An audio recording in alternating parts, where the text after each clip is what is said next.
Hi friends, villain ಪಾತ್ರ ಮಾಡಿ ಎಲ್ಲ ಹೆಂಗಸರ ಅಜ್ಜಿಯರ ಬಳಿ ಶಾಪ ಹಾಕಿಸಿಕೊಳ್ಳೋಕು ಸೈ, ಕಾಮಿಡಿ ಪಾತ್ರದಲ್ಲಿ ಎಲ್ಲರನ್ನೂ ನಗೆಗಡಲಿನಲ್ಲಿ ತೇಲಿಸೋಕು ಜೈ, ಪೋಷಕ ಪಾತ್ರದಲ್ಲಿ ಬಂದು ಎಮೋಷನಲ್ ಡೈಲಾಗ್ ಹೊಡೆದು ಕಣ್ಣೀರ್ ಹಾಕಿಸೋಕು ರೆಡಿ. ಅವರೇ ನಮ್ಮ ಸ್ಯಾಂಡಲ್ವುಡ್ನ ಕಾಮಿಡಿ ಸ್ಟಾರ್ ದೊಡ್ಡಣ್ಣ. ಹಾಗಾದ್ರೆ ಇವರ ಜೀವನದ ಕತೆ ಏನ್ ಗೊತ್ತಾ?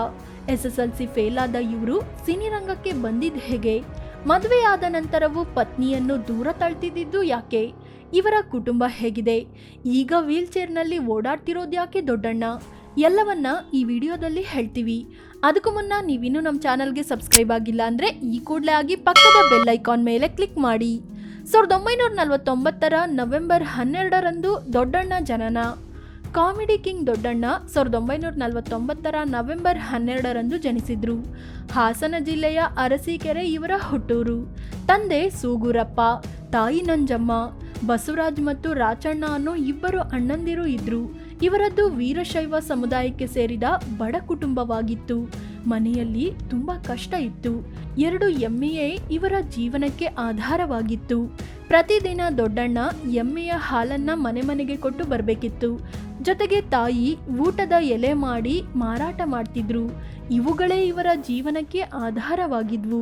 ಬಡತನವಿದ್ರೂ ತಂದೆ ತಾಯಿ ಮಕ್ಕಳಿಗೆ ಒಳ್ಳೆಯ ಸಂಸ್ಕಾರ ಮತ್ತು ಜೀವನಕ್ಕೆ ಬೇಕಾದ ಮಾರ್ಗದರ್ಶನ ನೀಡಿದ್ರು. ಇದರ ನಡುವೆ ತಾಯಿ ಪೋಲಿಯೋ ಪೀಡಿತೆಯಾಗಿದ್ರು. ತಂದೆಯಂತೂ ಮಕ್ಕಳ ಮೇಲೆ ಒಂದಿನವೂ ಕೈ ಮಾಡಲಿಲ್ಲ. ಮಕ್ಕಳು ತಪ್ಪು ಮಾಡಿದ್ರೆ ತಾವೇ ನೊಂದ್ಕೊಂಡು ಊಟ ಬಿಟ್ಬಿಡ್ತಿದ್ರಂತೆ. ಓದು ತಲೆಗೆ ಹತ್ತಲಿಲ್ಲ, ನಟನೆ ಬಿಡ್ಲಿಲ್ಲ. ದೊಡ್ಡಣ್ಣನ ಇಬ್ಬರು ಅಣ್ಣಂದಿರು ಓದಿನಲ್ಲಿ ತುಂಬಾ ಮುಂದಿದ್ರು. ಆದರೆ ದೊಡ್ಡಣ್ಣಂಗೆ ವಿದ್ಯಾಭ್ಯಾಸ ತಲೆಗೆ ಹತ್ತಲಿಲ್ಲ, ಆಸಕ್ತಿಯೂ ಇರಲಿಲ್ಲ. ವಿದ್ಯೆ ತಲೆಗೆ ಹತ್ತದಿದ್ರು ದೊಡ್ಡಣ್ಣಂಗೆ ನಾಟಕದಲ್ಲಿ ತುಂಬಾ ಆಸಕ್ತಿ ಇತ್ತು. ನಾಟಕ, ಏಕಪಾತ್ರಾಭಿನಯಗಳಲ್ಲಿ ದೊಡ್ಡಣ್ಣನ ಮೀರಿಸೋರು ಯಾರೂ ಇರಲಿಲ್ಲ. ಸ್ಕೂಲ್ನಲ್ಲಿ ಯಾವುದೇ ಕಾಂಪಿಟೇಷನ್ ಇದ್ರೂ ಅದರಲ್ಲಿ ದೊಡ್ಡಣ್ಣಂಗೆ ಫಸ್ಟ್ ಪ್ರೈಸ್ ಫಿಕ್ಸ್ ಇರ್ತಿತ್ತು. ಅಷ್ಟು ಚೆನ್ನಾಗಿ ನಟಿಸ್ತಿದ್ರು. ಅದರಲ್ಲೂ ಹೆಣ್ಣು ಪಾತ್ರವನ್ನಂತೂ ತುಂಬಾ ಅಚ್ಚುಕಟ್ಟಾಗಿ ಮಾಡ್ತಿದ್ರು. ಅಣ್ಣ ಬಸವರಾಜು ಕೂಡ ನಾಟಕದಲ್ಲಿ ತೊಡಗಿಸಿಕೊಂಡು ತಮ್ಮನಿಗೆ ಮಾರ್ಗದರ್ಶನ ಕೊಟ್ಟರು. 8ನೇ ಕ್ಲಾಸ್ವರೆಗೆ ಅರಸೀಕೆರೆಯಲ್ಲಿ ಓದಿ ನಂತರ ಹೈಸ್ಕೂಲ್ಗೆ ಹಾಸನಕ್ಕೆ ಶಿಫ್ಟ್ ಆದ್ರು. ಈ ನಡುವೆ ತಂದೆ ತೀರ್ಕೊಂಡ್ರು.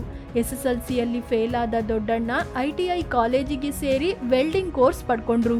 ಕಾರ್ಖಾನೆಯಲ್ಲಿ ಕೆಲಸ, ನಾಟಕ ನಿರಂತರ. ವೆಲ್ಡಿಂಗ್ ಕೋರ್ಸ್ ಕಂಪ್ಲೀಟ್ ಆದಮೇಲೆ ಭದ್ರಾವತಿಯ ವಿಶ್ವೇಶ್ವರಯ್ಯ ಕಬ್ಬಿಣ ಮತ್ತು ಉಕ್ಕಿನ ಕಾರ್ಖಾನೆಗೆ ಕೆಲಸಕ್ಕೆ ಅರ್ಜಿ ಹಾಕಿದ್ರು.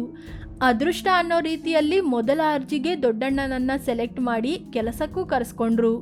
ವಿಶೇಷ ಅಂದರೆ ಭದ್ರಾವತಿಯಲ್ಲಿ ರಂಗಭೂಮಿ ಕಲಾವಿದರ ದೊಡ್ಡ ದಂಡೇ ಇತ್ತು. ಯಾವಾಗಲೂ ನಾಟಕಗಳು ನಡೀತಿದ್ವು. ದೊಡ್ಡಣ್ಣ ಕೂಡ ರಂಗಭೂಮಿಯಲ್ಲಿ ತೊಡಗಿಸಿಕೊಂಡ್ರು. ಇವರದ್ದೇ ಆದ ನಾಟಕ ತಂಡವನ್ನ ಕಟ್ಕೊಂಡ್ರು. ಎಷ್ಟರ ಮಟ್ಟಿಗೆ ಅಂದರೆ ನಾಟಕಕ್ಕೋಸ್ಕರ ಕೆಲಸಕ್ಕೆ ಹೋಗದೇ ಇದ್ದಿದ್ದೂ ಇದೆ. ಕೆಲಸಕ್ಕೆ ಸೇರಿದ್ರು ದೊಡ್ಡಣ್ಣ ₹1 ಸೇವ್ ಮಾಡ್ತಿರ್ಲಿಲ್ಲ. ದುಡ್ಕೊಂಡು ಮಜಾ ಮಾಡಿಕೊಂಡು ಜೀವನ ಕಳಿತಿದ್ರು. ಆಗ ಇವರನ್ನ ದಾರಿಗೆ ತರಲು ಅಣ್ಣ ಬಸವರಾಜ್ ದೊಡ್ಡಣ್ಣನಿಗೆ ಮದುವೆ ಮಾಡಿಸಲು ನಿರ್ಧರಿಸಿದ್ರು. ಆದರೆ ದೊಡ್ಡಣ್ಣಂಗೆ ಈ ಮದುವೆ ಇಷ್ಟ ಇರಲಿಲ್ಲ. ಹೀಗಾಗಿ ನನಗೆ ಹುಡುಗಿ ಇಷ್ಟ ಆಗಲಿಲ್ಲ ಅಂತ ನಾಟಕ ಕೂಡ ಮಾಡಿದ್ರು. ಆದರೆ ಕೊನೆಗೆ ಬಲವಂತಕ್ಕೆ ಬಿದ್ದು ಅನಾಥೆಯಾಗಿದ್ದ ಶಾಂತ ಅನ್ನೋರ ಜೊತೆ ಮದುವೆ ಆಗಲೇಬೇಕಾಯ್ತು. ದೊಡ್ಡಣ್ಣ ಸಿಟ್ಟಲ್ಲಿ 6 ತಿಂಗಳ ಕಾಲ ಹೆಂಡತಿ ಬಳಿ ಮಾತಾಡ್ತಾನೆ ಇರಲಿಲ್ವಂತೆ. ನಂತರ ಎಲ್ಲವೂ ಸರಿಯಾಗಿ ದಂಪತಿಗೆ 3 ಮಕ್ಕಳಾದ್ರು. ಇಂದಿಗೂ ಖುಷಿಯಾಗಿದ್ದಾರೆ. ಟೈಫಾಯ್ಡ್ನಿಂದ ದಪ್ಪ ಆದ ದೊಡ್ಡಣ್ಣ. ದೊಡ್ಡಣ್ಣ ಅಂದ ಕೂಡಲೇ ದೊಡ್ಡ ಹೊಟ್ಟೆ, ದಡುತಿ ದೇಹ ಕಣ್ಮುಂದೆ ಬರುತ್ತೆ. ಆದರೆ ದೊಡ್ಡಣ್ಣ ಮೊದಲು ಹೀಗಿರ್ಲಿಲ್ಲ. ಫುಲ್ ಸ್ಲಿಮ್ ಆಗಿ ಹ್ಯಾಂಡ್ಸಮ್ ಆಗಿ ಇದ್ರಂತೆ. ಆದರೆ ಈ ನಡುವೆ ಒಂದ್ಸಲ ಟೈಫಾಯ್ಡ್ ಬಂತು. ಟೈಫಾಯ್ಡ್ ರೀಲ್ಯಾಪ್ಸ್ ಆಯ್ತು. ಅಂದರೆ ಒಂದ್ಸಲ ಬಂದು ವಾಸಿಯಾಗಿ ಮತ್ತೆ ಬಂದ್ಬಿಡ್ತು. ಉಳಿಯೋದೇ ಕಷ್ಟ ಅನ್ನೋ ಪರಿಸ್ಥಿತಿಗೆ ಹೋಗಿ ಬದುಕಿ ಬಂದ್ರು. ಆದರೆ ಇದಾದ್ಮೇಲೆ ದೊಡ್ಡಣ್ಣಂಗೆ ಸಿಕ್ಕಾಪಟ್ಟೆ ಹಸಿವು ಆಗೋಕೆ ಶುರುವಾಯಿತು. ಇದೇ ಕಾರಣಕ್ಕೆ ದೊಡ್ಡಣ್ಣ ದಪ್ಪ ಆಗುತ್ತಲೇ ಸಾಗಿದ್ರು. ಸಿನಿರಂಗಕ್ಕೆ ಎಂಟ್ರಿ ಕೊಟ್ಟಿದ್ದು ಹೇಗೆ? ದೊಡ್ಡಣ್ಣನಿಗೆ ವೆಂಕಟಪ್ಪ ಅನ್ನೋ ಸ್ನೇಹಿತ ಇದ್ರು. ಅವರಿಗೆ ಸಿದ್ಲಿಂಗಯ್ಯ ಅನ್ನೋ ಸಿನಿಮಾ ಡೈರೆಕ್ಟರ್ ಪರಿಚಯ ಇದ್ರು. ಒಂದಿನ ದೊಡ್ಡಣ್ಣನನ್ನ ಕರೆದ ವೆಂಕಟಪ್ಪ, ಸಿದ್ಲಿಂಗಯ್ಯ ಸಿನಿಮಾ ಒಂದಕ್ಕೆ ವಿಲನ್ ಕ್ಯಾರೆಕ್ಟರ್ಗೆ ಹುಡುಕ್ತಿದ್ದಾರೆ, ಬಾ ಅಂತ ಕರ್ಕೊಂಡು ಹೋಗಿ ಪರಿಚಯ ಮಾಡಿಸಿದ್ರು. ಇದರಿಂದ 1981ರಲ್ಲಿ ಬಂದ ಕೂಡಿ ಬಾಳಿದರೆ ಸ್ವರ್ಗ ಸುಖ ಸಿನಿಮಾದಲ್ಲಿ ಅವಕಾಶ ಸಿಕ್ತು ಅಷ್ಟೇ. ನಂತರ ತನ್ನ ಕಲಾ ಬದುಕಿನಲ್ಲಿ ದೊಡ್ಡಣ್ಣ ತಿರುಗಿ ನೋಡಲೇ ಇಲ್ಲ. ಆರಂಭದಲ್ಲಿ ಬರೀ ವಿಲನ್ ಪಾತ್ರ ಮಾಡಿ ಚಿತ್ರರಂಗದಲ್ಲಿ ಓರ್ವ ಬಹುಬೇಡಿಕೆಯ ಖಳನಟನಾಗಿ ಗುರುತಿಸಿಕೊಂಡ್ರು. ಈ ನಡುವೆ ಒಂದಿನ ಬಾಲಣ್ಣ ಅವರ ಅಭಿಮಾನ್ ಸ್ಟುಡಿಯೋಗೆ ಹೋಗಿದ್ರು.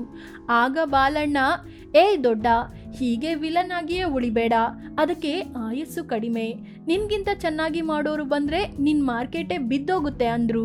ಕಾಮಿಡಿ ಮಿಕ್ಸ್ ಮಾಡ್ಕೋ, ಕಾಮಿಡಿ ವಿಲನ್ ಆದ್ರೆ ಆಯಸ್ಸು ಜಾಸ್ತಿ ಅಂದಿದ್ರು. ಅದನ್ನ ಸೀರಿಯಸ್ ಆಗಿ ತಗೊಂಡ ದೊಡ್ಡಣ್ಣ ನಂತರ ಕಾಮಿಡಿ ಪಾತ್ರಗಳಲ್ಲೂ ನಟಿಸಲು ಶುರು ಮಾಡಿದ್ರು. ಕಾಮಿಡಿ ಪಾತ್ರದಲ್ಲಂತೂ ದೊಡ್ಡಣ್ಣ ಮತ್ತಷ್ಟು ಹೆಸರು ಮಾಡಿದ್ರು. ಇದಾದ್ಮೇಲೆ ದೊಡ್ಡಣ್ಣ ಪೋಷಕ ನಟರಾಗಿ, ಖಳನಟರಾಗಿ, ಹಾಸ್ಯ ನಟರಾಗಿ ಸಿನಿರಂಗದಲ್ಲಿ ಹಲವು ದಶಕಗಳ ಕಾಲ ಕೆಲಸ ಮಾಡಿದ್ರು. 500ಕ್ಕೂ ಹೆಚ್ಚು ಕನ್ನಡ ಸಿನಿಮಾಗಳನ್ನ ಮಾಡಿದ್ರು. ಸೀರಿಯಲ್ ಮತ್ತು ತಮಿಳು ಸಿನಿಮಾಗಳಲ್ಲೂ ಬಣ್ಣ ಹಚ್ಚಿದ್ದಾರೆ. ಹಲವು ಪ್ರಶಸ್ತಿಗಳನ್ನ ಕೂಡ ಪಡ್ಕೊಂಡಿದ್ದಾರೆ. ಸ್ಯಾಂಡಲ್ವುಡ್ ಕಂಡ ಎಲ್ಲಾ ದಿಗ್ಗಜರ ಜೊತೆ ಬಣ್ಣ ಹಚ್ಚಿದ ಖ್ಯಾತಿ ಇವರದ್ದಾಗಿದೆ. ದೊಡ್ಡಣ್ಣ ಪತ್ನಿ ಮತ್ತು ಮಕ್ಕಳು.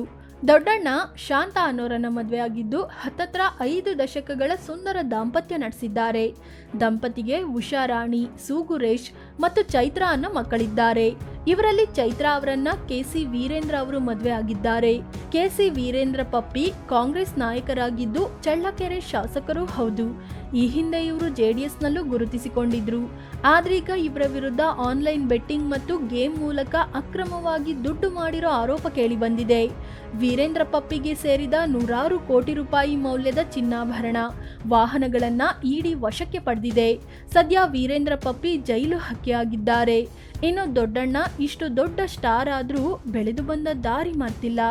ಹುಟ್ಟೂರು ಅರಸೀಕೆರೆ ಜನತೆಯ ಕಷ್ಟಕ್ಕೆ ಜೊತೆ ನಿಲ್ತಾ ಬಂದಿದ್ದಾರೆ. ಊರಿನಲ್ಲಿ ಏನಾದ್ರೂ ಸಮಸ್ಯೆ ಆದ್ರೆ ಹೋಗಿ ಮುಂದೆ ನಿಲ್ತಾ ಬಂದಿದ್ದಾರೆ. ವೀಲ್ ಚೇರ್ನಲ್ಲಿ ದೊಡ್ಡಣ್ಣ ಓಡಾಟ. ಇದೇ ವರ್ಷ ಜುಲೈ 8ರಂದು ದೊಡ್ಡಣ್ಣ ಮನೆಯಲ್ಲಿ ಜಾರಿ ಬಿದ್ದು ಸೊಂಟಕ್ಕೆ ಏಟ್ ಮಾಡ್ಕೊಂಡ್ರು. 3 ಕಡೆ ಫ್ರಾಕ್ಚರ್ ಆಯ್ತು. ರಾತ್ರಿ ಆಗಿದ್ರಿಂದ ಯಾವ ಡಾಕ್ಟರ್ ಕೂಡ ಫೋನ್ ರಿಸೀವ್ ಮಾಡಲಿಲ್ಲ. ಮರುದಿನ ಆಸ್ಪತ್ರೆಗೆ ದಾಖಲಾದ್ರು. ಜುಲೈ 10ರಂದು ಸತತ 4 ಗಂಟೆಗಳ ಆಪರೇಷನ್ ಆಯ್ತು. 1 ವಾರ ಆಸ್ಪತ್ರೆಯಲ್ಲಿದ್ದ ದೊಡ್ಡಣ್ಣ ಡಿಸ್ಚಾರ್ಜ್ ಆಗಿ ಮನೆಗೆ ಬಂದ್ರು. ಸೊಂಟಕ್ಕೆ ಪ್ಲೇಟ್ ಹಾಕಿ ರಾಡ್ ಅಳವಡಿಸಲಾಗಿದೆ. ಹೀಗಾಗಿ ಸ್ವಲ್ಪ ಟೈಮ್ ವೀಲ್ ಚೇರ್ನಲ್ಲಿ ಓಡಾಡ್ತಿದ್ದ ದೊಡ್ಡಣ್ಣ ಈಗ ವಾಕಿಂಗ್ ಸ್ಟಿಕ್ನಲ್ಲಿ ಓಡಾಡೋ ಹಾಗಾಗಿದ್ದಾರೆ. ಫ್ರೆಂಡ್ಸ್, ಇದು ಸ್ಯಾಂಡಲ್ವುಡ್ನ ಕಾಮಿಡಿ ಕಿಂಗ್ ದೊಡ್ಡಣ್ಣ ಜೀವನದ ಬಗ್ಗೆ, ಅವರು ಬೆಳೆದು ಬಂದ ಹಾದಿಯ ಬಗ್ಗೆ ಮಾಹಿತಿ ನೀಡೋ ಪ್ರಯತ್ನ. ಈ ಬಗ್ಗೆ ನಿಮ್ಗೇನ್ ಅನ್ಸುತ್ತೆ ಅಂತ ಕಾಮೆಂಟ್ ಮಾಡಿ ಹೇಳಿ. ಅದಕ್ಕೂ ಮುನ್ನ ನೀವಿನ್ನೂ ನಮ್ಮ ಚಾನಲ್ಗೆ ಸಬ್ಸ್ಕ್ರೈಬ್ ಆಗಿಲ್ಲ ಅಂದರೆ ಈ ಕೂಡಲೇ ಆಗಿ ಪಕ್ಕದ ಬೆಲ್ ಐಕಾನ್ ಮೇಲೆ ಕ್ಲಿಕ್ ಮಾಡಿ. ಧನ್ಯವಾದ.